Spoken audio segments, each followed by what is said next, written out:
Today we have the Solemnity of Christ the King. Christ the King is the last Sunday in Ordinary Time. So next week we will have the first Sunday of Advent. We will now be studying the Gospel of Luke. We had spent this year with the Gospel of Mark. Next year we'll have the Gospel of Luke.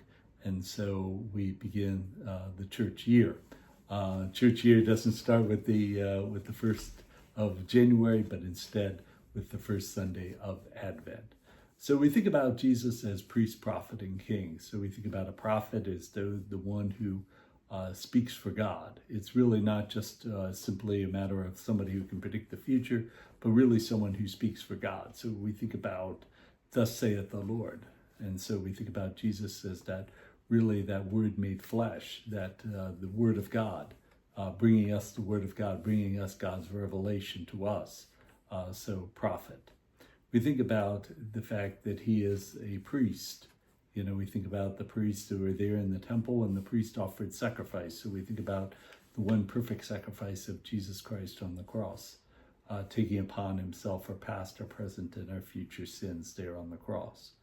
And then lastly, we think about King. Jesus Christ is King. And maybe that's the one that is probably the most difficult. You know, we don't necessarily think in the United States about kings. Kings are kind of those, back in the time of the 15, 16, 17, 1800s, they had the kings and they ruled. And you still have a few kings today, but you also have dictators who are, again, one-man rule. And so they really don't have the greatest of reputations. They kind of take for themselves. They're really not looking to be giving to the country, but really taking from the country and keeping people in poverty, but themselves being enriched. So we think about that. But there are, over time, kings who were saints, kings who really did think about the needs of the people. But even, the greatest of kings, we think about like King David, who was a great king.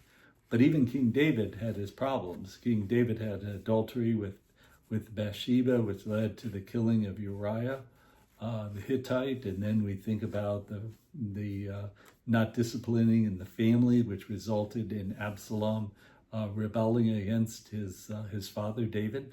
So we think about kings, even the best of kings have that human difficulties and human sins that they have to overcome. And so we think about that. So one of the things about kings is that kings reign. Now, a king reign is temporary. It's there when he is there crowned as king, and then until his death.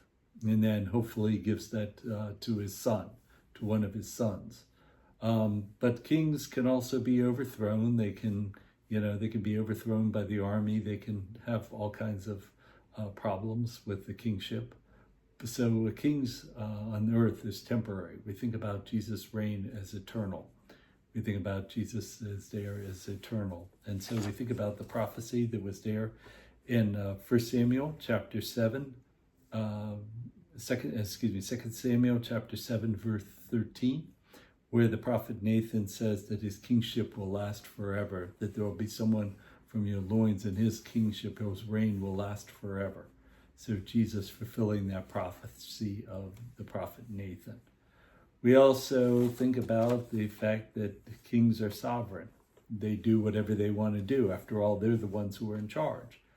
So, King Samuel the prophet, when he was talking to the people of Israel, and the people of Israel said, we're tired of this. We want a king. We want to be like everyone else. And so poor prophet Samuel says, listen, this is what's going to happen. He's going to take your daughters and force them into labor. He's going to take your men and put them into armies. He's going to take your land and the best of your land and your property. He's going to do all of these things. And the people were like, yep, that's what we want. But really what we think about the king is that someone has that authority over death, even, that they can put someone to prison. They can call someone to give up their life. They can imprison the people. They can take their lands. They can do all of these things. But when we think about Jesus, is that his sovereignty extends even into nature. that a human king could never do. And so when the disciples, the apostles are out there on the boat, that Jesus calms the storm, he quiets the wind.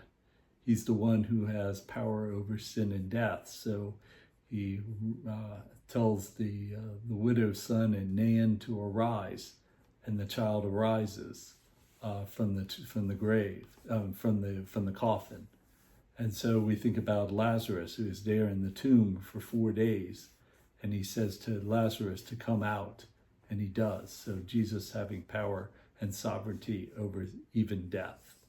And then lastly, we think about the fact that kings have to have subjects. And most of the time, subjects might be a little bit reluctant, but they have to give him due honor. They have to give him due respect, because after all, if they don't give the king due honor and respect, he can certainly put them into prison. He can certainly confiscate their goods or properties. He can even cause them to be killed. And so the king's subjects are many times, they're less than enthusiastic about the reign of the king. But the one thing about the King Jesus is that he calls his subjects to faith.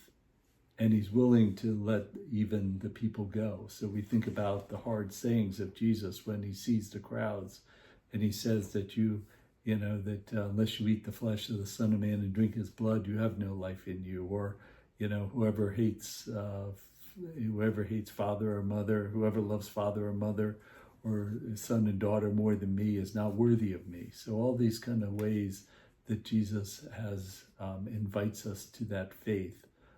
To see Jesus as the one who we are to put our faith, our trust in. And so he is that king, that good king, unlike many of the kings of old, the good king, who we willingly give our subject, are willing to be a subject. Thanks and God bless.